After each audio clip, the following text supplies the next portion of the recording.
सभी का स्वागत है कंपटीशन पिंच के इस ऑनलाइन प्लेटफॉर्म पर, जहां पर आज हम आरआरबी ग्रुप डी जो आज आपका पेपर हुआ है 2 फरवरी को आपका जो पेपर हुआ है मॉर्निंग शिफ्ट का क्वेश्चन, उसको पेपर के हम करीब 35 क्वेश्चन से ज़्यादा क्वेश्चंस को देखने वाले हैं। और यहां पर आपको एक्स्ट्रा डिटेल्स के साथ में आपको चीज़ें बताई जाएंगी, जिससे आपको नेक्स्ट शिफ्ट में अगर आपका पेपर है तो वो आपका 100% हेल्प आपको देने वाला है। ठीक है, टाइम वेस्ट नहीं करूँगा, आपको इस चैनल को सब्सक्राइब कर लेना है, जुड़ जाना है, आपको कंटेंट यहाँ पर अच्छा अच्छा मिलता रहेगा। पहला क्वेश्चन दिया गया है, वर्ष 2025 के लिए BCCI colonel C K Nayudu lifetime achievement award से किसे सम्मानित किया गया है? तो वो आपका उत्तर हो जाएगा सचिन तेंदुलकर। इसके अलावा आप समझिए आपका सीके नायडू थे कौन, कर्नल सीके नायडू कौन थे? First Indian test captain, first Indian Indian test captain. ठीक है, अ, ये आपके भारतीय क्रिकेट टीम के पहले कप्तान थे। इसके बाद आपका एक एक अवार्ड आता है, poly Umrigar award.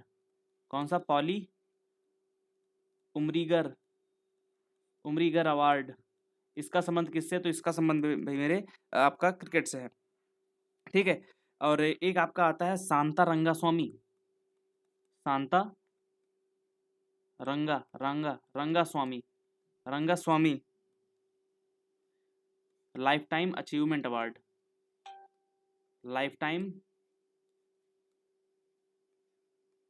Achievement award. ये आपका बेसिकली फीमेल क्रिकेट से आपका संबंधित है, ये आपका बेसिकली फीमेल क्रिकेट से संबंधित है। चलिए, आपका नेक्स्ट क्वेश्चन आपकी स्क्रीन पर दिया गया है। हरियाणा के प्रसिद्ध पैरा तीरंदाज को वर्ष 2025 में भारत सरकार द्वारा पद्म श्री पुरस्कार से किसे मतलब सम्मानित किसको किया गया? ये जनरली यहाँ पर पूछा है। तो हरविंदर सिंह आपके हो गए। हरविंदर सिंह आपका पैरा तीरंदाजी से संबंधित है, आप ये एक फैक्ट याद रखेंगे। फिर आपका एक आता है शीतल देवी, आपको जो है बिना हाथ वाली एकमात्र आपकी पैरा एथलीट हैं जो आपकी पैरा पैरा तीरंदाज हैं। ये क्या है आपका? ये भी आपका पैरा तीरंदाज हैं। ठीक है, जिनके दोनों हाथ इनके आप नहीं देख रहे हैं। ठीक है, फिर बात आती है, और इनके इनके बारे में एक खास फैक्ट ये बनता है कि बिना हाथ वाली एकमात्र ऐसी दुनिया की पहली तीरंदाज है जिनको अर्जुन अवार्ड मिल चुका है। तो इनको अर्जुन अवार्ड मिला है, अवार्ड अर्जुन अवार्ड आपको शीतल देवी जी को मिला है। पद्म पुरस्कार 2025 में आप अगर बात रखें, जैसे पद्म पुरस्कार होते क्या हैं, तो पद्म पुरस्कार में सबसे जो आपके देखिए पद्म 3 प्रकार के होते हैं। 3 प्रकार में आपका आता है पद्म विभू, एक तो आता है विभूषण आता है आपका, है ना, एक तो आपका विभूषण आता है, उसके बाद आपका भूषण आता है, एंड देन आपका श्री आता है। इन तीनों कैटेगरी में ये टॉप होता है, फिर उससे नीचे ये होता है, फिर सबसे नीचे आपका ये होता है। ठीक है, इसके बाद आप देवेंद्र झांझरिया यहाँ पर लिख लीजिए, देवेंद्र देवेंद्र झाझरिया, झाझड़िया। ठीक है, इनको भी पद्म भूषण मिला हुआ है, पद्म।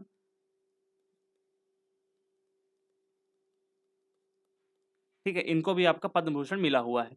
तीसरा क्वेश्चन आपकी स्क्रीन पर है, 2025 के सत्र में मुंबई इंडियंस का कौन सा खिलाड़ी मोस्ट वैल्यूएबल प्लेयर रहा था, यानी कि एमवीपी रहा है? तीसरा क्वेश्चन है आपके सामने। तो आपके जो सूर्य कुमार यादव रहे हैं, सूर्य कुमार यादव आपका मोस्ट वैल्यूएबल प्लेयर आपके रहे हैं। ठीक है, आपका देखिए आईपीएल आपने नहीं पढ़ा है तो आईपीएल एंड आप डब्ल्यूपीएल को जरूर पढ़ लीजिए एक बार, करंट अफेयर्स आपका यहाँ से जरूर पूछेगा। ठीक है, ऑरेंज कैप क्या होता है? ऑरेंज कैप देखिए मैं कुछ चीज़ें बोलूँगा, इतनी जगह यहाँ पर नहीं है कि मैं चीज़ें लिख पाऊँ, इतना टाइम भी नहीं है मेरे पास, आपके पास भी नहीं है। तो क्या होगा, मैं कुछ जो आपकी बोलने वाली चीज बेसिक चीज़ें होंगी उनको मैं बोलूँगा, आप उसको वहाँ से रिलेट कर पाएंगे। ऑरेंज कैप होता है जो सबसे ज़्यादा रन बनाता है, पर्पल कैप होता है जो सबसे ज़्यादा आपका विकेट लेता है। ठीक है, और सूर्य कुमार यादव को मिस्टर 360 भी कहते हैं, और ये हमारे इंडियन T20 टीम के कैप्टन है, जो कि अभी आपको आई थिंक ये पूछा नहीं जाएगा वैसे, जो आपको अभी जो आपका वर्ल्ड कप मतलब चलने जा रहा है अभी 2026 का T20 वर्ल्ड कप, उसमें आपके इंडिया के ये कैप्टन है।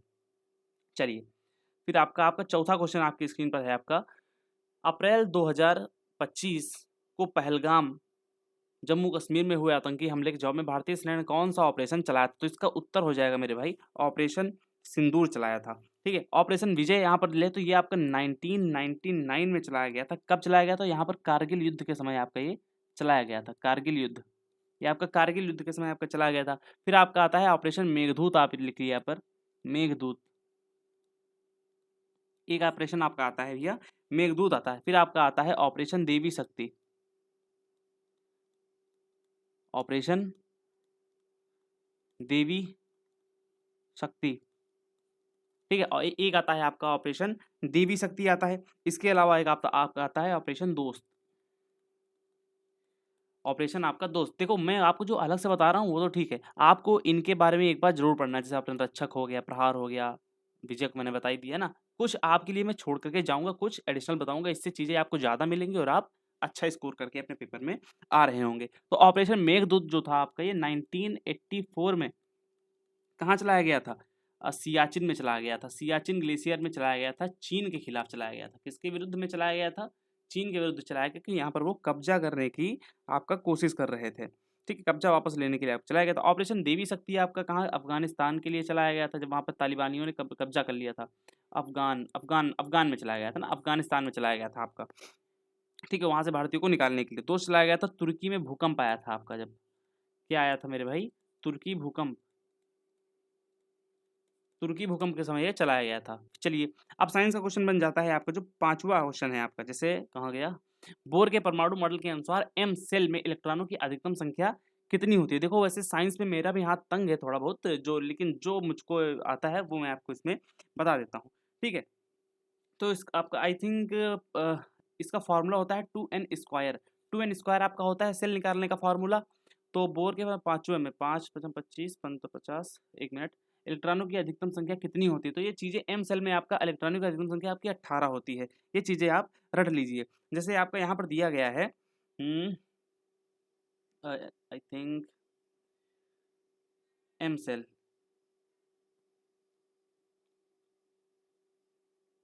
हाँ देखो एम सेल इस तरह होता है। देखो आपका क्रम याद रखेंगे, KLMN, ये आपका सेल होता है। ये नंबर 1 पे है, ये नंबर 2 पे है, ये नंबर 3 पे है और ये नंबर 4 पे है। तो आपका एम सेल में पूछा है, एम सेल में पूछा है नहीं कि 2 इंटू 3 का स्क्वायर कर देंगे। यहाँ पर 3 का स्क्वायर करेंगे तो 9 आएगा, 9 का 2 से गुणा करेंगे तो आपका ये 18 आ जाएगा। इस तरह आपका हो जाएगा।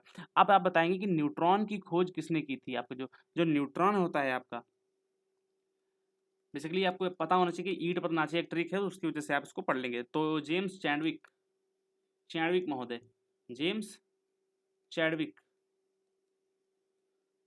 ठीक है। तो आपका जेम्स चैडविक जो है आपका, न्यूट्रॉन की खोज इन्होंने की थी। ठीक है, और जो परमाणु सिद्धांत दिया था, जो परमाणु सिद्धांत दिया था वो किसने दिया? जॉन डाल्टन ने दिया था। जॉन डाल्टन, जॉन डाल्टन ने आपका ये परमाणु सिद्धांत दिया था। चलिए अब समझते हैं आपका जो क्वेश्चन नंबर 6 आपका आ जाता है। मॉक ड्रिल आयोजित करने का मुख्य उद्देश्य क्या होता है? चलिए, कर्मचारियों को मनोरंजन कराना नहीं, बिल्कुल नहीं। वास्तविक आपातकालीन स्थिति को तैयार करना और जान माल की क्षति होने को सही करना, बिल्कुल सही उत्तर है आपका, ये हो जाएगा। ठीक है, इसमें जनरली यही पूछा तो इसमें कुछ बताने वाला नहीं है। ऑपरेशन सिंदूर के पहले जस्ट आपका उसी एक दिन पहले आपका मॉक ड्रिल चलाया गया था और इसी में आपको आतंकियों को ठोंक बजा दिया गया था। अब आता है स्वदेशी तकनीक पर आधारित BSNL 4G सेवा का पूर्ण आधिकारिक लॉन्च किस केंद्रीय मंत्री या व्यक्ति द्वारा आपका किया गया है? तो देखो, ज्योतिरादित्य सिंधिया, प्रधानमंत्री नरेंद्र मोदी। मोदी जी तो किए नहीं थे। इसमें मुझको थोड़ा डाउट है थोड़ा सा। अश्विनी वैष्णव, तो रेल मंत्री और संचार मंत्री, आई थिंक इसमें उत्तर होगा आपका ज्योतिरादित्य सिंधिया। आप इसको एक बार चेक जरूर कर लेंगे, ठीक है। तो आई थिंक इसमें ज्योतिरादित्य सिंधिया ही आपका इसका सही उत्तर होना चाहिए, आई थिंक मेरी समझ से। खैर इसके अलावा कुछ हम फैक्ट्स समझ लेते हैं। जैसे आपका आत्मनिर्भर भारत, जो आपका जो BSNL है, BSNL, BSNL ने TCS के साथ में मिल करके जो आपका इसका पेपर कराता है, आपका ग्रुप डी का, वही जो रेलवे का पेपर कराता है, TCS टाटा के साथ मिलकर के एक 4G नेटवर्क बनाने की कोशिश की है।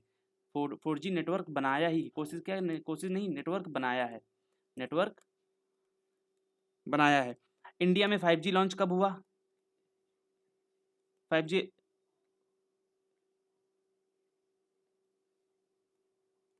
ठीक है, तो इंडिया में 5G लॉन्च कब हुआ? तो इस 5G सेवा आपका 1 अक्टूबर सन 2022 से शुरू हुई थी। जो आपका दूरसंचार मंत्री हैं ये आपके ज्योतिरादित्य सिंधिया हैं।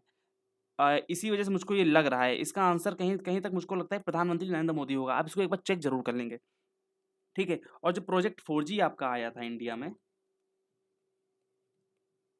प्रोजेक्ट 4G, इसमें कितने टावर लगाए जाने के टारगेट था? तो इसमें टारगेट था आपका 1 लाख, 1 लाख टावर, टावर लगाए जाने का इसमें आपका एक लक्ष्य रखा गया था। इसके अलावा कुछ हम समझ लेते हैं, जैसे आपका मॉक ड्रिल वाला आया, इसमें कुछ हम बता सकते थे। मॉक ड्रिल कौन कराता है बेसिकली? इसको आपका क्या बोलते हैं अपना केंद्र में जो आप गृह मंत्रालय होता है उसके द्वारा इसको लागू किया जाता है। ठीक है, तो आपका जो कुछ समझ लेते हैं, जो आपातकालीन स्थिति में निपटने के लिए कुछ संस्थाएं, जैसे आपका एनडीआरएफ है।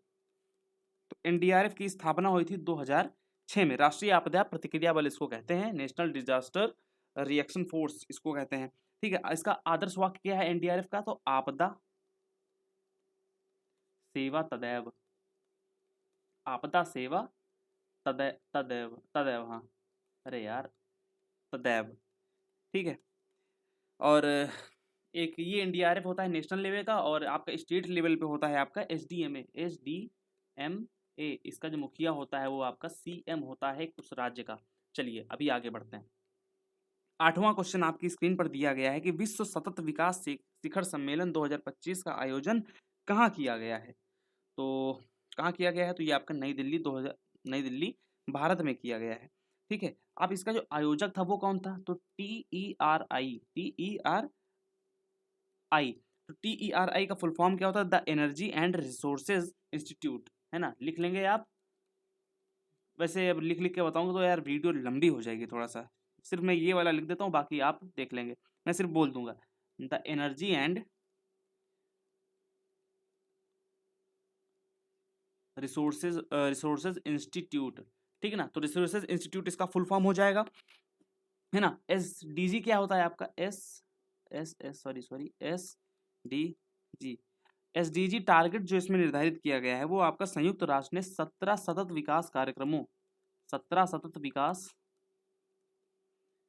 टारगेट आपके सेट किए गए, 17 टारगेट आपके सेट किए गए, जिनका लक्ष्य 2030 तक इनको पूरा करना है। 2030 तक इनको पूरा करना है। मोस्ट इंपॉर्टेंट आपका आ जाता है एक, आपका यहाँ पर लिखेंगे COP30।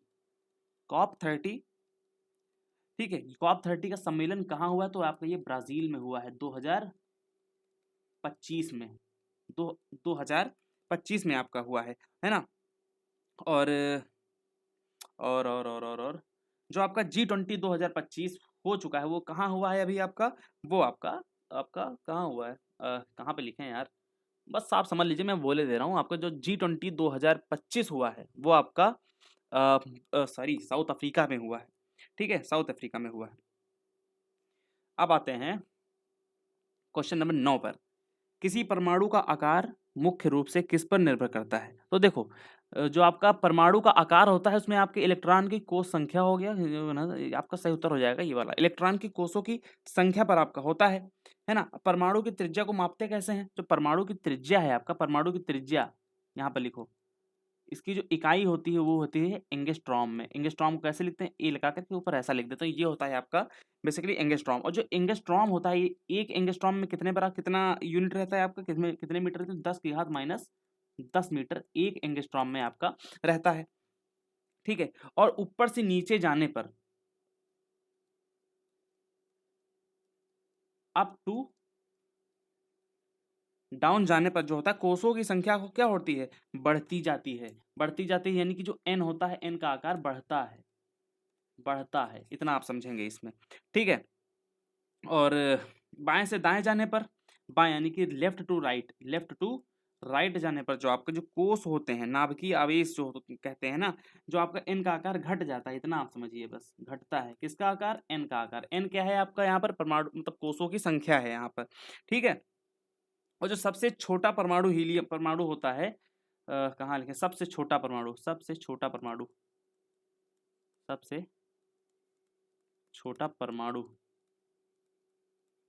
वो किसका होता है? वो मेरे भाई हीलियम का होता है। इसीलिए वो सबसे हल्की गैस होती है, इसीलिए गुब्बारों में हीलियम ही भरी जाती है जिससे वो उड़ते हैं। और सबसे बड़ा किसमें होता है? तो वो आपका फ्रांसियम में होता है।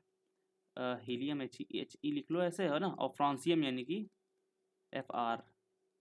फ्रांसियम में सबसे ज्यादा होता है FR।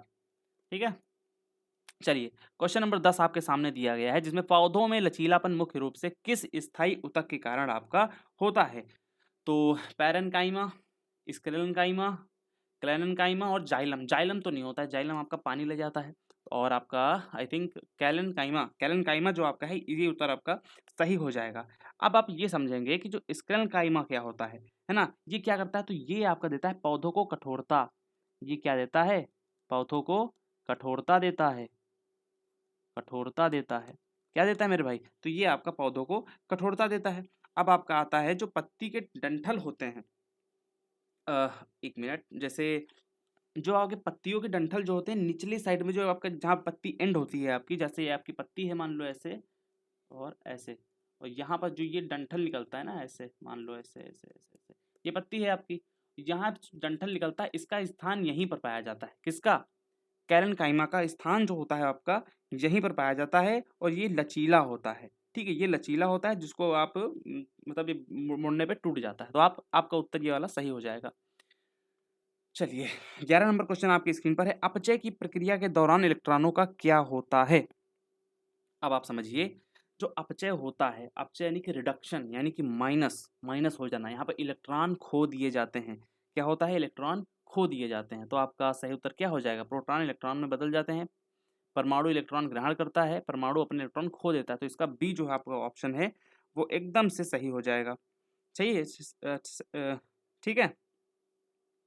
और जो अपचय होता है जनरली ऑक्सीकरण जो आपका होता है, ऑक्सीकरण में भी यही होता है। जो आपका ऑक्सीडेशन होता है,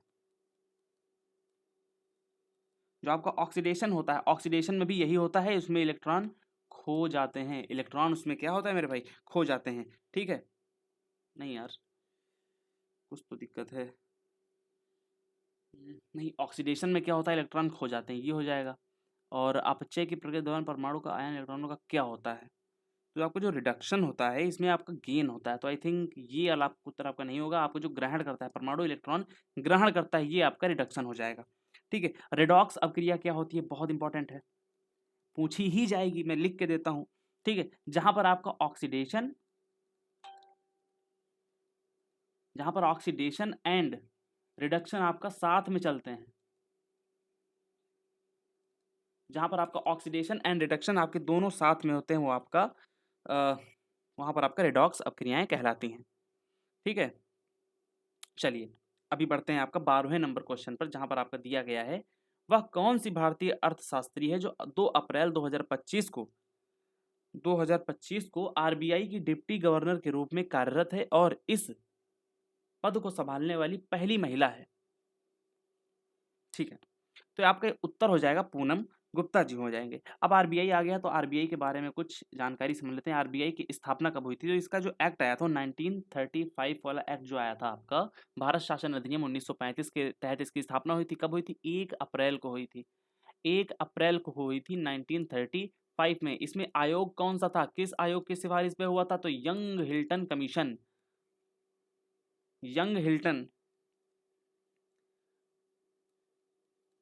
हिल्टन आयोग, यंग हिल्टन आयोग के आपका इसकी स्थापना हो गई थी। इसकी राष्ट्रीयकरण कब क्या हुआ था, इसको सरकारी कब कर दिया गया था, राष्ट्रीयकरण इसका कब हुआ था, तो ये आपका हुआ था 1 जनवरी, माफ करिए, हाँ 1 जनवरी सही है, 1 जनवरी 1949 को। इसके पहले जो गवर्नर थे वो ऑसबॉर्न स्मिथ थे, ऑसबॉर्न स्मिथ थे। और आपका पता होना चाहिए आजाद आजाद भारत के कब थे, तो आपके वो CD देशमुख जी थे।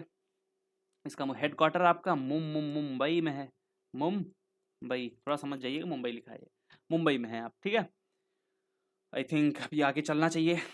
13 नंबर क्वेश्चन आपका दिया है, अलैंगिक जनन के संबंध में निम्नलिखित में से कौन सा कथन सही है।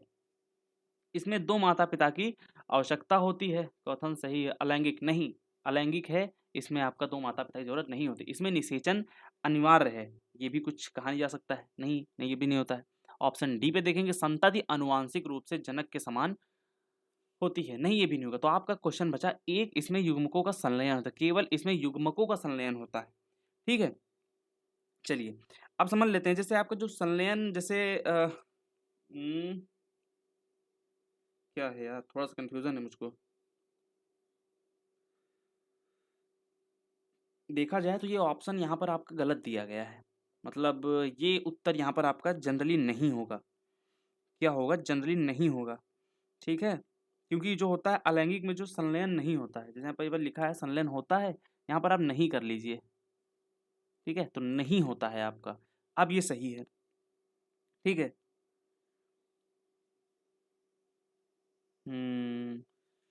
खैर, जैसे आपका अलैंगिक जनन किन में पाया जाता है ये देख लेते हैं। जो आपका जो असेक्सुअल रिप्रोडक्शन होता है वो किस में पाया जाता है, ये आपका अमीबा में पाया जाता है, अमीबा में पाया जाता है, और हाइड्रा में पाया जाता है, हाइड्रा, हाइड्रा में पाया जाता है। हाइड्रा के साथ में एक आपका आता है जो आपका प्लेनेरिया, हाँ आई थिंक यही कहते हैं इसको, प्लेनेरिया ही कहते हैं, प्लेनेरिया, प्लेनेरिया में आपके ये सब आपके अलैंगिक जनन पाए जाते हैं, ठीक है। जो आपका जो अमीबा होता है, अमीबा में क्या होता है, जो जो आपका द्विखंडन होता है, अमीबा में आपका द्विखंडन होता है, अमीबा में द्विखंडन होता है, और इसमें मुकुलन होता है, मुकुलन जिसको बडिंग कहते हैं, मुकुलन, ठीक है, ये आपका मुकुलन होता है, और इसमें आपका पुनर्जनन कहते हैं, पुनर्जनन, पुनर्जनन, पुनर्जनन नहीं, पुनर्जनन, खैर समझ जाइएगा आप। चलिए अभी आगे बढ़ते हैं। और लैंगिक तो आपको पता ही है, बताने की कोई जरूरत नहीं है उसमें।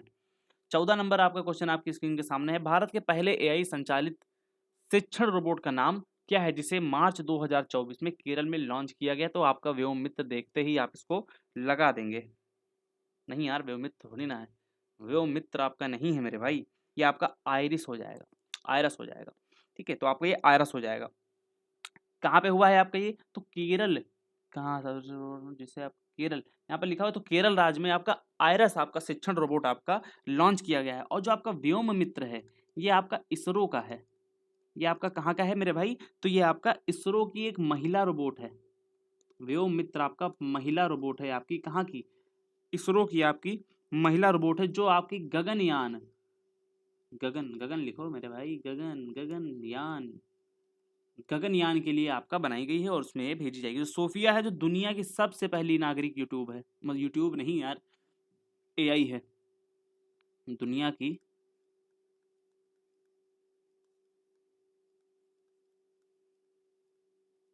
पहली नागरिक एआई है। इसको नागरिकता मिली है कहाँ की, इसको नागरिकता मिली है सऊदी अरेबिया की, सऊदी अरब की, सऊदी अरब की आपका ये मिली है। और जो जो आयरिस है आपका, इसकी मुख्यता ये है कि ये 3 भाषाओं में बात कर सकती है, 3 लैंग्वेजेस में आपका बात कर सकती है, 3 लैंग्वेजेस ये बोल सकती है। चलिए 15 नंबर क्वेश्चन पे आते हैं, जहाँ पर लिखा हुआ है 2025 में किस केंद्रीय मंत्री ने भारतीय डेयरी क्षेत्र में नवाचार और उत्पादन बढ़ाने के लिए रेड डेयरी रोडमैप जारी किया है?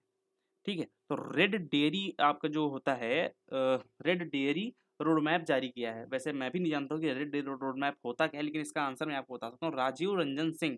राजीव रंजन सिंह क्या है, तो आपके ये केंद्रीय मत्स्य पालन विभाग के आपके मंत्री जी हैं, जिसको लल्लन सिंह भी कहते हैं, इनका मतलब नाम है, आप सामने लिखा हुआ है, आप देख देख पा रहे होंगे, ठीक है। पशुपालन और डेयरी मंत्री हैं आपके, ये लिख लेंगे यहाँ पर, मत्स्य और पशुपालन, पशुपालन, मत्स्य तथा डेयरी मंत्री,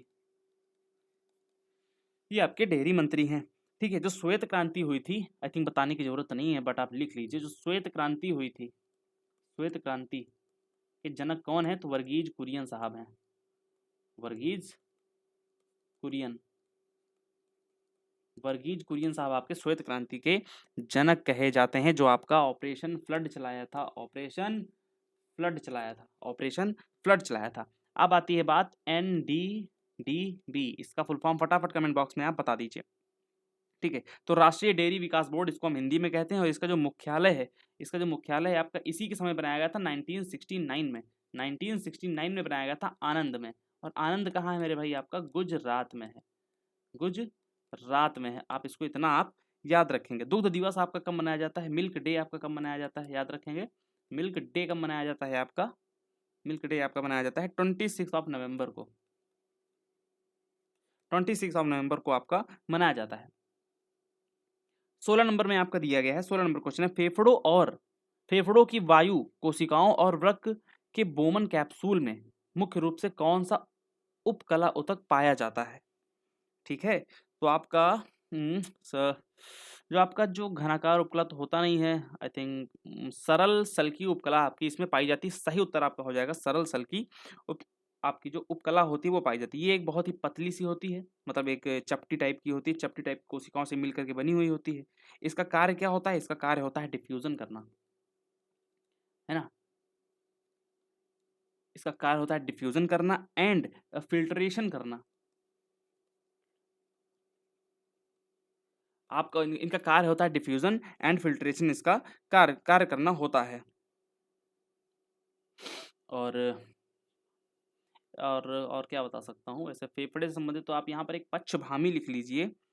पक्षभामी, पक्षभामी नहीं होता है शायद, अरे यार पक्षमाभी होता है, पक्षमाभी। ये पक्षमाभी करता क्या है? जो आपका जो फेफड़े से बलगम बनते हैं वो बलगम को बाहर ढकेलने का काम करता है। ये बाहर ढकेलने का ये आपका कार्य करता है। और जो आपकी ये स्किन है, आपकी जो स्किन बनी हुई है त्वचा, ये आपका कैसी उपकला से बनी हुई? तो आपका स्तरित है, इसमें सरल सल्की है लेकिन स्तरित, स्तरित सल्की उपकला आपकी त्वचा से बनी हुई है। ठीक है, याद रखेंगे। बाकी इतना डेटा दे रहा हूँ, इससे बाहर तो क्या ही जाएगा। फिर आपका आता है 17 नंबर क्वेश्चन है। जैसे यहाँ पर लिखा हुआ है अत्यधिक अभिक्रियाशील धातु जैसे सोडियम, पोटेशियम, कैल्शियम आदि को उनके अयस्कों के साथ किस विधि द्वारा प्राप्त किया जाता है? तो आपका देखो ये आपकी क्रियाशील है। तो क्रियाशील जितनी भी चीजें होती हैं इनको आपका इलेक्ट्रोलिटिक रिडक्शन के द्वारा इनको किया जाता है, यानी कि विद्युत अपघटनी अपचयन के द्वारा आपको किया जाता है। क्यों किया जाता है? क्योंकि ये कार्बन से अपचयित नहीं हो सकते हैं। ठीक है, क्यों नहीं हो सकते हैं? इनके जो ऑक्सीजन होते हैं इनमें O2, ये O2 की जो आपकी जो कार्बन की बॉन्डिंग होती है, बॉन्डिंग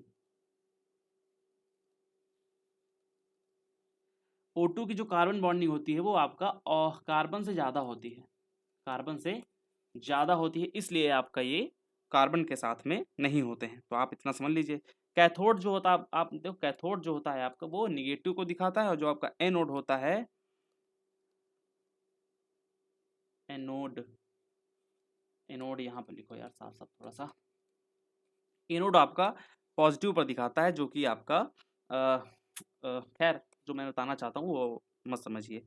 आपका एक सिनेबार आता है, सिनेबार पारे का अयस्क है, सिनेबार आपका पारे का अयस्क है। सिनेबार किसका अयस्क है? तो आपका पारा, अरे यार पारा इसमें Hg लिख लो, Hg का ये आपका अयस्क हो जाता है। 18 नंबर क्वेश्चन है वेग समय ग्राफ के अंतर्गत आने वाला क्षेत्रफल भौतिकी में किस राशि को दर्शाता है? वेग समय ग्राफ का क्षेत्रफल जो होता है आपका वो दर्शाता क्या है, बेसिकली ये पूछा गया है इसमें। चलो इसका उत्तर आई थिंक मेरी समझ से त्वरण हो जाएगा, मेरी समझ से त्वरण ही हो जाएगा, है ना। चलो इसके फार्मूले आप समझ लीजिए। एरिया बराबर होता है वो आपका वेग, वेलोसिटी इंटू वेग इंटू समय, वेग इंटू टाइम, ये आपका विस्थापन, विस्थापन का फार्मूला हो जाएगा ये। ठीक है, तो एरिया अरे यार सॉरी, बराबर विस्थापन यहाँ पर लिखो। विस्थापन का फार्मूला रहेगा वेग इंटू समय।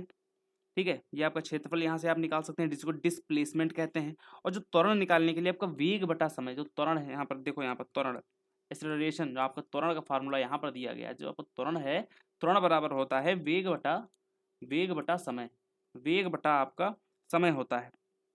और जो गति का पहला समीकरण जो आपका न्यूटन के द्वारा दिया गया है वो है velocity is equal to u plus का AT। और त्वरण की इकाई क्या होती है?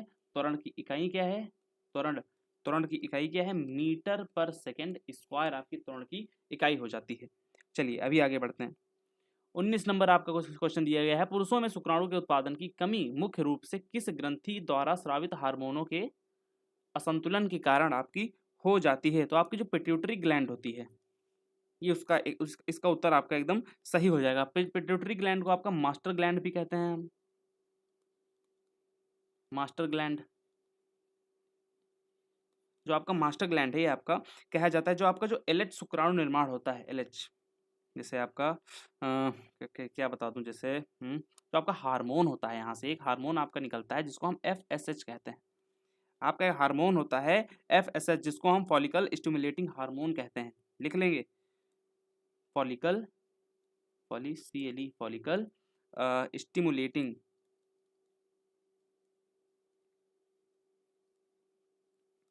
हार्मोन,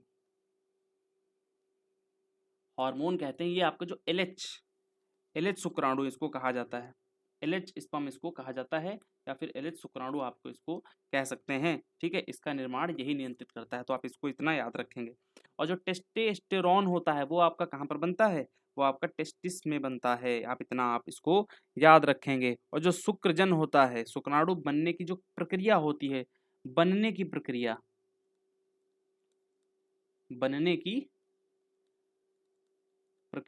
जो बनने की आपकी प्रक्रिया होती है, आई थिंक यहाँ पे आ नहीं पाएगा यार, वैसे स्पर्मेटोजेनेसिस कहते हैं। क्या बोलते हैं उसको, स्पर्मेटोजेनेसिस। क्या बोलते हैं, यहाँ पर लिखो SPERM, गलत हो जाए तो बता देना। मोनोसिस, जेनोसिस, स्पर्मटे, क्या बोलते हैं भाई, स्पर्मेटोजेनेसिस, GENISIS, स्पर्मेटोजेनेसिस बोलते हैं शुक्राणु बनने की क्रिया को। ग्लोबल इनोवेशन इंडेक्स, अब यहाँ पर आ गया है आपका 20 नंबर क्वेश्चन।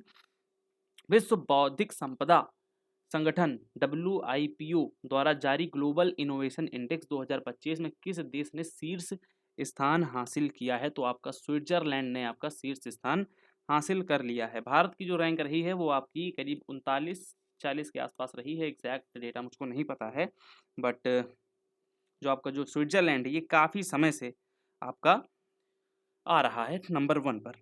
ठीक है, और जो सबसे नीचे बॉटम से आपके अफ्रीकी देश आ जाते हैं। और जो और क्या, अब WIPO का फुल फॉर्म आई थिंक मैं यहाँ पर मैं लिखूंगा नहीं। ठीक है, इसका जो मुख्यालय है WIPO को, ये आपका मुख्यालय आपका जेनेवा में पड़ जाता है। ये आपका मुख्यालय इसका जेनेवा में पड़ जाता है। इसका आपका फुल फॉर्म हो जाता है वर्ल्ड इंटेलेक्चुअल प्रॉपर्टी ऑर्गेनाइजेशन। ठीक है, चलो अब आगे बढ़ते हैं। फरवरी 2025 में दिल्ली विधानसभा चुनाव के बाद दिल्ली की मुख्यमंत्री के रूप में किसने शपथ ली है, तो आपका रेखा गुप्ता ने ली है। आतिशी मरलेना ये आपकी सेकंड चीफ मिनिस्टर थी, पहली नहीं, सेकंड फीमेल, और ये आपकी थर्ड हुई हैं। पहली कौन थी आपकी, कांग्रेस की शीला दीक्षित जी आपकी पहली थी। अब आप ये बताइए कि दिल्ली को विशेष दर्जा किस आर्टिकल के तहत मिला है, तो आर्टिकल 239A का सब क्लॉज ए, इसमें दिल्ली को विशेष दर्जा दिया गया है। विशेष राज्य या विशेष मतलब विशेष दर्जा, दिल्ली को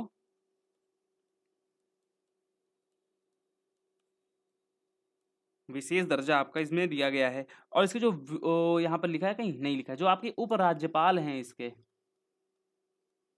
यूटीज में आपके उपराज्यपाल होते हैं जब बेसिकली, है ना। तो इसके जो आप कोई सक्सेना है, कौन है, आई थिंक कोई वी सक्सेना आप लिख लो, वी सक्सेना या फिर VK, ऐसा कुछ है, मुझको याद नहीं है थोड़ा सा। ठीक है, और विधानसभा सीटें कितनी है,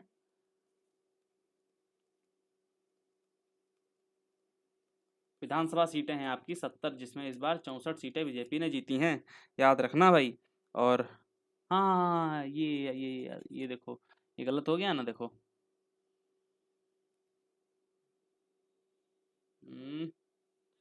आ नहीं रहा है, चलो छोड़ो।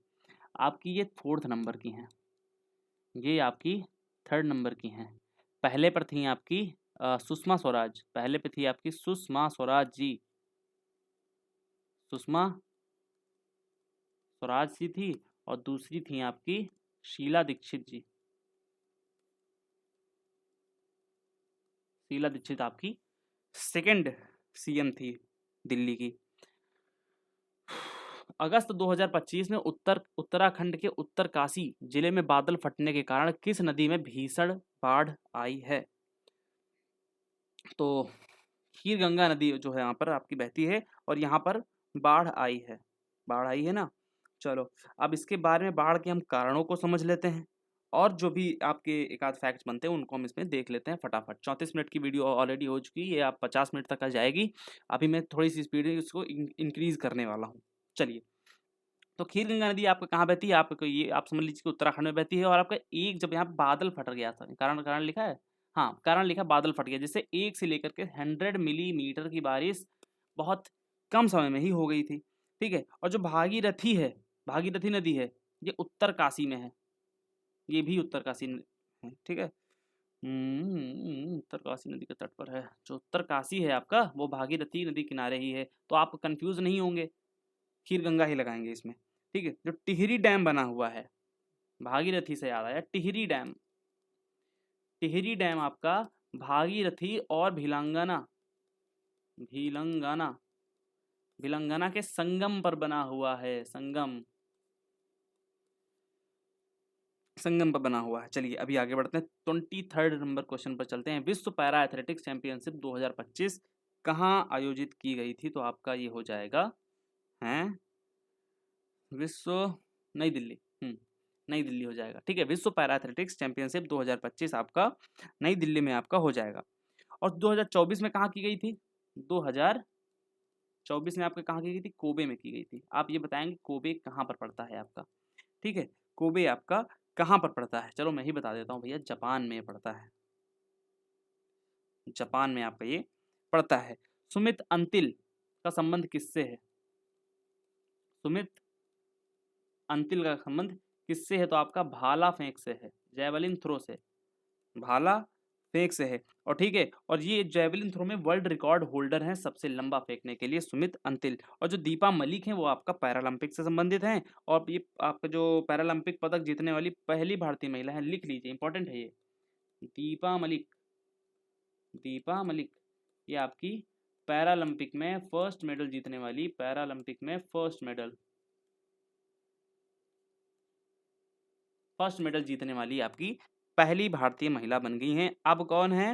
मतलब समिति की अध्यक्ष भी हैं, जो आपकी दीपा मलिक हैं वो पैरालंपिक समिति जो है आपकी उसकी अध्यक्ष भी हैं, या फिर रह चुकी हैं या हैं ये नहीं पता है, आप इसको कंफर्म कर लेंगे। 24वां है आपका 23वीं राष्ट्रीय पैरा एथलेटिक्स चैंपियन 2025 कहाँ आयोजित हुई है? क्या सेम है क्या? 23वीं राष्ट्रीय, अच्छा पैरा एथलेटिक्स चैंपियनशिप 2025 था ये, और यहाँ पर 23वीं, अच्छा यहाँ पर 23 था, इसकी वजह से कंफ्यूजन हो गया। चलो, तो 23वीं आपकी जो हुई है आपकी चेन्नई में आयोजित हुई है। कहाँ पर हुई है मेरे भाई? चेन्नई में आयोजित हुई है। तो खेलो इंडिया था, खेलो इंडिया, खेलो इंडिया का जो फर्स्ट एडिशन था वो कहाँ पर हुआ? तो आपका न्यू दिल्ली में हुआ था, वो आपका नई दिल्ली में हुआ था, आप इसको समझ जाएंगे। ठीक है, और इसका जो शुभंकर था, शुभंकर मैस्कॉट जिसको बोलते हैं, शुभंकर था, वो आपका था उज्ज्वला, वो आपका उज्ज्वला था। ठीक है, और हरियाणा इसमें टॉप में आया था, वो तो आपको पता ही होगा। 2025 में विज्ञान रत्न पुरस्कार किसे सम्मानित किया गया है? तो विज्ञान रत्न पुरस्कार आपका जयंत विष्णु नार्लिकर को आपका दिया गया है, जयंत विष्णु नार्लिकर को आपका दिया गया है। जो आपका विज्ञान रत्न पुरस्कार है, राष्ट्रीय विज्ञान जो आपके पुरस्कार हैं, राष्ट्रीय विज्ञान पुरस्कार, राष्ट्रीय विज्ञान पुरस्कार, ये कब से शुरू किए गए हैं? तो केंद्र सरकार के द्वारा सन 2024 से इनको शुरू किया गया है। इसके अंतर्गत ही, राष्ट्रीय विज्ञान पुरस्कार के अंतर्गत ही आपका विज्ञान रत्न, विज्ञान रत्न, विज्ञान श्री, अरे यार, विज्ञान श्री, विज्ञान युवा, और आपका एक और आता है विज्ञान टीम, हाँ विज्ञान टीम, टीम नहीं टीम, विज्ञान टीम आपका दिया जाता है। राष्ट्रीय विज्ञान दिवस मनाया कब जाता है? जो दिवस होता है इसका आपका एक राष्ट्रीय विज्ञान दिवस मनाया जाता है, वो आपका 28 फरवरी को मनाया जाता है, 28 फरवरी को मनाया जाता है। किसके, किसकी याद में? तो आपका जो सीवी रमन जी थे, इन्होंने इसी दिन सीवी रमन, जिन्हें रमन प्रभाव की खोज की थी आपका 28 फरवरी को, रमन प्रभाव, रफन नहीं रमन, रमन प्रभाव, प्रभाव की खोज की थी, तो इसीलिए आपका ये मनाया जाता है। ठीक है, चलो अभी आगे बढ़ते हैं, 26 नंबर पर आते हैं। हाल ही में भारत द्वारा रेल मोबाइल लॉन्चर से किस मिसाइल का सफल परीक्षण किया गया है? रेल मिसाइल लॉन्चर, यानी कि रेल से इसको कर दिया गया है। तो आपका जो अग्नि प्राइम है, ये तो अभी लेटेस्ट न्यूज़ है, सुनने में आई थी ये, अग्नि प्राइम जो आपका है वो आपका rail mobile launcher, rail mobile launcher के थ्रू इसको लॉन्च कर दिया गया। जो आपका जो अग्नि पी है, यानी कि अग्नि प्राइम जो है आपका ये आपका परमाणु मतलब परमाणु मिसाइल है, बैलिस्टिक मिसाइल है ये, परमाणु से आपका लैस है। इसकी रेंज आपकी बात करें फिर रेंज क्या है इसकी, यही रेंज बेसिकली पूछता नहीं है, 1000 से लेकर के आपका 2000 किलोमीटर तक इसकी रेंज है। ठीक है, और इसमें क्या बन सकता है, और इसको लॉन्च कहाँ से किया गया है आप ये समझ लीजिए। इसको लॉन्च किया गया है आपका APJ Abdul Kalam, AK for Abdul Kalam द्वीप, जो आपका एक उड़ीसा में है, उड़ीसा से इसको लॉन्च किया गया है, उड़ीसा से आपका ये लॉन्च किया गया है, एपीजे अब्दुल कलाम द्वीप से लॉन्च किया गया है। एक कनिस्टर एक टाइप का लॉन्चर आता है, कनिस्टर आपका लॉन्चर आता है, कनिस्टर से इसको लॉन्च किया गया है, आप इतना समझ लेंगे। ISSF जूनियर शूटिंग चैंपियनशिप 2025 में महिलाओं को 10 मीटर एयर राइफल प्रतिस्पर्धा में ओजस्वी ठाकुर ने कौन सा पदक जीता है? तो ओजस्वी पाठक ने, माफ करिएगा, ओजस्वी ठाकुर ने, तो ओजस्वी ठाकुर ने यहाँ पर स्वर्ण पदक आपका जीता है। अब आप ये समझिए जो ISSF है, जो आपका ISSF है, यानी कि इंटरनेशनल शूटिंग स्पोर्ट्स फेडरेशन, कुछ ऐसे इसका फुल फॉर्म है। इसका जो मुख्यालय है, इसका जो हेडक्वार्टर है, ये आपका म्यूनिख में है। म्यूनिख कहाँ पर पड़ता है मेरे भाई? तो म्यूनिख आपका जर्मनी में पड़ जाता है, म्यूनिख आपका जर्मनी में पड़ जाता है। ठीक है, और चलो खैर इसमें और कुछ नहीं है। वर्ष 2025 में पुस्तकालय महोत्सव का आयोजन भारत में कहाँ किया गया? जो पुस्तकालय महोत्सव है आपका नई दिल्ली में किया गया है। नई दिल्ली में कहाँ किया गया है? तो नई दिल्ली में ही किया गया, कहाँ किया गया ये मत समझिए। अब एक क्वेश्चन बनता है, पुस्तकालय आंदोलन कह लो या फिर क्रांति कह लो, आंदोलन कहो ज्यादा सही है। तो इसके जो जनक थे वो थे राजा राम मोहन राय, राजा राम मोहन राय आपके इसके प्रमुख थे। और जो राष्ट्रीय पुस्तकालय है आपका कहाँ पर है, वो बहुत बड़ा है भाई, मैं गया हूँ वहाँ पर। राष्ट्रीय पुस्तकालय है आपका जो है आपका ये कोलकाता में है। राष्ट्रीय पुस्तकालय आपका कोलकाता में है। और नेशनल म्यूजियम जो है आपका, राष्ट्रीय संग्रहालय भी आपका यहीं पर है। संग्रहालय जो है आपका वो भी आपका कोलकाता में भी है। और जो संस्कृति मंत्रालय, मतलब कहाँ पे लिखूं, ये जो आपका पुस्तकालय महोत्सव है इसको आयोजित कौन करता है? तो आपका ये संस्कृति मंत्रालय आपका ये आयोजित करता है। अब समझते हैं आपका 29 नंबर क्वेश्चन, जहां पर लिखा है यदि दर्पण की आवर्धन क्षमता m बराबर +2 है तो दर्पण किस प्रकार का होगा? सबसे पहले आप इसका फॉर्मूला समझ लीजिए, सबसे पहले इसका आप आंसर समझ लीजिए। तो अगर m+2 है तो वो अवतल दर्पण होगा। क्यों होगा? इसका फॉर्मूला समझिए। जो आपका m होता है उसका फॉर्मूला होता है इक्वल टू माइनस का v/u, v है ये v, ठीक है, तो v/u इक्वल टू h-h, ठीक है। अगर m बड़ा है 1 से, अगर m आपका बड़ा है 1 से तो प्रतिबिंब कैसा होगा? बड़ा होगा, ठीक है, बड़ा होगा, प्रतिबिंब आपका बड़ा हो जाएगा। किसमें? सिर्फ अवतल में पॉसिबल है, ठीक है। अगर m से बड़ा होगा तो प्रतिबिंब सीधा और आभासी होगा, सीधा तथा आभासी हो जाएगा, ठीक है। बाकी और क्या बताने वाला इसमें, और जो आप ये समझिए दाढ़ी बनाने वाला जो शीशा होता है या फिर जो शक्ल देखने वाला शीशा होता है वो कौन सा होता है? वो आपका अवतल दर्पण ही होता है, यानी कि कॉनकेव मिरर होता है। आप इतना इसको याद रखेंगे।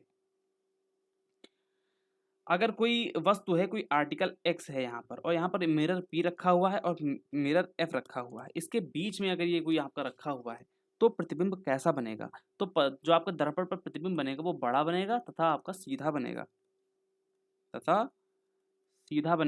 सीधा बनेगा। कैसे? वो भी किसमें? तो अवतल दर्पण में ही आपको ये ऐसा देखने को मिलेगा। उम्मीद करते हैं समझ में आया होगा। चलिए 30 नंबर आपका क्वेश्चन दिया गया है, साधारण एक जब एक कोशिका को साधारण सूर्यदर्शी के नीचे देखा जाता है तो मुख्य रूप से कौन सा भाग स्पष्ट रूप से हमको दिखाई देता है? तो माइटोकॉन्ड्रिया तो दिखेगी नहीं, वो उसके अंदर होता है तो वो तो दिखाएगा नहीं। तो कोशिका झिल्ली बाहर बाहर होता है तो हमको कोशिका झिल्ली यहाँ पर देखने को मिल जाता है। अब आप ये बताइए कोशिका की खोज किसने की थी? खोज किसने की थी? किसकी? कोशिका की खोज, कोशिका। तो रॉबर्ट हुक ने की थी।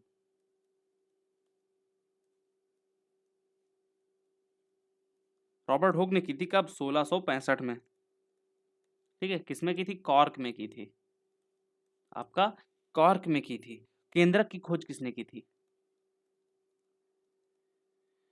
केंद्रक की खोज किसने की थी? तो ब्राउन जी ने की थी। वो कौन थे? Robert brown. याद रखेंगे इसको, रॉबर्ट। यार हाँ, क्या हो क्या रहा है ये?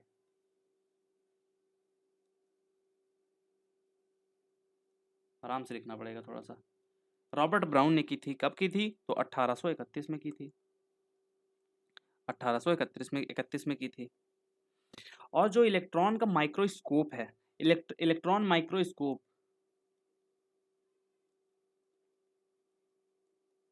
इलेक्ट्रॉन माइक्रोस्कोप है जो, इसकी खोज जो की थी वो आपका नॉल नॉल नॉल ऐसे लिखेंगे, तथा रस्का। ठीक है, इसमें आपका राइबोसोम वगैरह और जितने भी छोटे और भी चीजें हैं वो इसमें देखने को मिल जाती हैं। और एक बहुत इंपॉर्टेंट फैक्ट बन जाता है कि कोशिका को रंगने के लिए, रंगने के लिए कहाँ पे लिखूँ, छोड़ दो, मैं आपको ऐसे ही बता देता हूँ। जो कोशिका को रंगने के लिए आपका किसका किसका प्रयोग होता है? तो मेथिलीन ब्लू एक आपका आता है, और उसको दूसरा नाम हम सैफरोनिन भी कहते हैं। क्या बोलते हैं? सैफरोनिन कहते हैं। मेथनिल ब्लू एंड सैफरोनिन का यूज जो होता है वो आपका कोशिका को रंगने के लिए किया जाता है। ये एक आपका इंपॉर्टेंट है, आपको देखने को मिल जाएगा। और इसको कहते क्या है? इस प्रक्रिया को कहते क्या है? इस प्रक्रिया को हम स्टेनिंग कहते हैं। ठीक है, स्टेनिंग कहते हैं। चलो, सल्फाइड अयस्क, सल्फाइड सल्फाइड अयस्क में अशुद्धियों को, हम्म,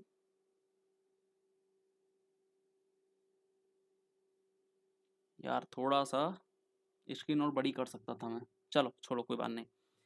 सल्फाइड अयस्क में अशुद्धियों को अलग करने या ऑक्साइड में बदलने के लिए किस प्रक्रिया का उपयोग किया जाता है? तो भैया वो होती है रोस्टिंग, भर्जन करना, जलाना चीजों को, रोस्टिंग करना, है ना। अब जैसे यहाँ पर लिखा है सल्फाइड अयस्क, तो सल्फाइड अयस्क क्या है आपका? तो जिंक सल्फाइड आपका एक क्या है? Zinc sulphide, ZnS। ये आपका जिंक सल्फाइड हो जाएगा। जब इसको हम ऑक्सीडेशन करेंगे O2 इसके साथ में, जब करेंगे उसको भर्जन करेंगे, हीट करेंगे तो आपका ये क्या बन जाएगा? ये आई थिंक O टूट के जिंक जिंक के साथ मिलेगा, यानी कि ZnO बनेगा आपका, ZnO बनेगा, और आपका सल्फर टूट के ऑक्सीजन के साथ जाएगा। एक मॉलिक्यूल इसके साथ में आ जाएगा ऑक्सीजन का, और एक मॉलिक्यूल आपका सल्फर के पास आ जाएगा, प्लस SO2 आपका इधर बन जाएगा। अब इसको बैलेंसिंग करना है, क्योंकि यहाँ पर आप देखेंगे ऑक्सीजन 2 है, ऑक्सीजन 2 है यहाँ पर, और ऑक्सीजन 1 यहाँ पर मिलकर के कुल टोटल ऑक्सीजन आपका 3 बना रहे हैं। टोटल ऑक्सीजन 3 बना रहे हैं, तो यहाँ पर हम 3 लगा दें तो 3 ऑक्सीजन इधर हो गए, 3 ऑक्सीजन आपका इधर हो गए। ठीक है, अब बात आती है कि ZnS और ZnO, तो S भी 2 हो गया है हमारा यहाँ पर, और S यहाँ पर 1 है, तो यहाँ पर 2 लगा दो। लेकिन यहाँ पर जिंक 2 हो गया है, जिंक यहाँ पर 1 है, तो यहाँ पर भी आप 2 लगा दो। तो ये आपका बैलेंस हो गई है पूरी रिएक्शन। ठीक है, अभी क्या, तो भर्जन क्या होता है? हवा की उपस्थिति में चीजों को गर्म करना। सल्फाइड के मतलब सल्फाइड अयस्क को, अशुद्धियों को दूर करने के लिए किया जाता है ऐसा, और इसको ही हम भर्जन कहते हैं। ठीक है, एक आता है आपका फ्रोथ फ्रोथ फ्लोटेशन, या इसको हम फेन प्लवन भी कहते हैं। फेन प्लवन प्लवन प्लवन। ठीक है, सल्फाइड अयस्क जो होते हैं इनको जो आपका मतलब एक टाइप का क्या कहते हैं, सांद्रित को इंग्लिश में क्या कहते हैं? चलो हिंदी में ही समझो, सांद्रित करने की जो विधि होती है, इसमें किसका इस्तेमाल होता है? इसमें चीड़ चीड़ के तेल का इस्तेमाल होता है। चीड़ का तेल, इसमें चीड़ के तेल का इस्तेमाल इसमें आपका होता है। चलो, एक तो हो गया आपका ये, जैसे आप यहाँ पे लिखा हुआ है, ये जैसे आपका हो गया कहाँ है यार, भर्जन हो गया वायु की उपस्थिति में, और आपका जो यहाँ पर लिखा है, नहीं लिखा है, निष्पातन, निष्पातन ये, हाँ निष्पातन, ये आपका हवा की अनुपस्थिति में ऐसा किया जाता है, तो आपका अनुपस्थिति में आपका ऐसा किया जाता है, तो आपका निष्पातन वो हो जाता है। यदि निषेचन नहीं होता है तो गर्भाशय की दीवार का क्या होता है? गर्भाशय की दीवार टूट के निकल जाती है बाहर। पढ़ते हैं, यदि निषेचन नहीं होता है तो गर्भाशय की दीवार क्या होती है? दीवार और मोटी हो जाती है, इसकी आंतरिक दीवार टूट कर बाहर निकल जाती है। जी हाँ, एंड्रोमेट्रियम। ठीक है, यही आपका उत्तर सही हो जाएगा, जिसको हम मासिक धर्म के नाम से जानते हैं। क्या जानते हैं? मासिक धर्म के नाम से हम इसको जानते हैं। यह आपका 28 दिन की एक प्रक्रिया है, 28 दिन की ये साइकिल चलती रहती है। ठीक है, और जो हार्मोन होता है, इसमें हार्मोन कौन सा निकलता आता है? Progesterone, progesterone, progesterone. इसमें हार्मोन जो निकलता नहीं है, इसमें क्या होता है, जो प्रोजेस्टेरॉन का स्तर जो होता है वो गिर जाता है। प्रोजेस्टेरॉन जो लेवल होता है ये आपका लो हो जाता है, जिससे आपका जो निषेचन में गर्भाशय की जो दीवार होती है, उसमें वो दीवार जो होती है ना, टूटने लगती है वो। तो अगर ही क्वेश्चन यहाँ से बन सकता है, क्वेश्चन ये बन सकता है कि जो आपका गर्भाशय की जो दीवार होती है वो किस कौन से हार्मोन की वजह से आपका मजबूत रहती है? तो आपका प्रोजेस्टेरोन आपका इसका सही उत्तर हो जाएगा। ठीक है, और 45 से 50 साल की उम्र में आपका जो पीरियड्स वगैरह होते हैं ये आना बंद हो जाता है। चलिए, एक धारावाही परिनालिका के भीतर चुंबकीय क्षेत्र रेखाओं की दिशा को संरेखन कैसे कहा जाए? संलेखना, मुझे वो याद आ गया था अशोक वाला संरेखन कैसा होता है? 33 नंबर क्वेश्चन आपकी स्क्रीन पर है। ये केंद्र में शून्य होती है, तो नहीं, ये उत्तर नहीं होगा। यह अनियमित और टेढ़ी मेढ़ी होती है, ये भी नहीं होगा। यह सीधी और समांतर रेखाएं होती हैं, नहीं। यह वृत्ताकार होती है और एक दूसरे को काटती हैं। जी हाँ, बिल्कुल सही। धारावाही परिनालिका के भीतर चुंबकीय क्षेत्र रेखाओं की दिशा,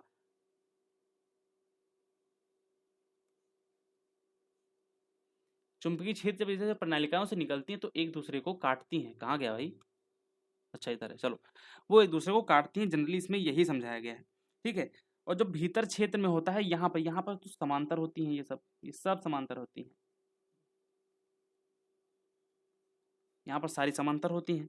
चलो, आप ही समझते हैं कुछ। देखो, फिजिक्स में यार हाथ थोड़ा तंग है, तो उसके लिए सॉरी, बाकी काम चल रहा है उस पर भी।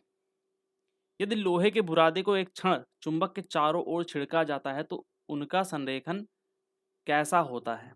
लोहे के बुरादे को जब छिड़का जाएगा तो आपका क्या होगा? वो आपको अट्रैक्ट करेगा, यानी कि वो चुंबकीय क्षेत्र रेखाओं के साथ संरेखित, जहां पर चुंबकीय क्षेत्र होगा वहीं वहीं तो वो भागेंगे। तो ये सिंपल सी बात है, वो चुंबकीय क्षेत्र रेखाओं के साथ आपका संरेखित हो जाते हैं। चलो, क्लोज लूप वगैरह सब क्या होते हैं, यहाँ पर आपका देखो आंसर की भी दी गई है, तो आप इसमें मिला लेंगे। टेलीग्राम पर पूरा पीडीएफ आपको मिल जाएगा। अवतल दर्पण में मुख्य अक्ष के समांतर आने वाली प्रकाश की किरणें परावर्तन के बाद किस बिंदु से होकर गुजरती हैं? ये समझेंगे हम। जैसे आपका मुख्य फोकस एफ हो गया, मुख्य फोकस एफ हो गया, इसका जो फोकस दूरी का जो फार्मूला रहता है, फोकस दूरी निकालने के लिए जो आपका फोकस दूरी रहती है, इसका फार्मूला निकालने के लिए रेडियस बाई 2, r/2, ये आपकी फोकस दूरी निकालने का एक फार्मूला होता है। ठीक है, एक इसका नियम होता है समांतर एन समांतर फोकस, कुछ रूल हैं अपने समांतर, ये पहला हो गया। और तो एन से समांतर एन से रहेगा तो आपका रहेगा, और आपका एक रहेगा फोकस से एन, फोकस से एन समांतर रहेगा। यहाँ पर समांतर एन से रहेगा, क्यों? फोकस से रहेगा। यहाँ पर रहेगा फोकस एन से समांतर रहेगा। और 3 में क्या है? वक्रता केंद्र जो होता है सी, जिसको हम कहते हैं तीसरा, वक्रता केंद्र जो होता है सी, है ना, इसकी एन क्या है? उसी रास्ते से अपना वापस आ जाती है। उम्मीद तो नहीं है कि तुमको समझ में आया होगा, क्योंकि मैं ही समझा ही नहीं पाया हूँ इसको। खैर, बाकी ओवरऑल जो होगा आप इसको एक बार जरूर देख लीजिएगा। फिजिक्स के क्वेश्चन जितने हैं आप अच्छे से देख लीजिएगा। बाकी ये जो आपका फार्मूला है इसको याद कर लीजिएगा।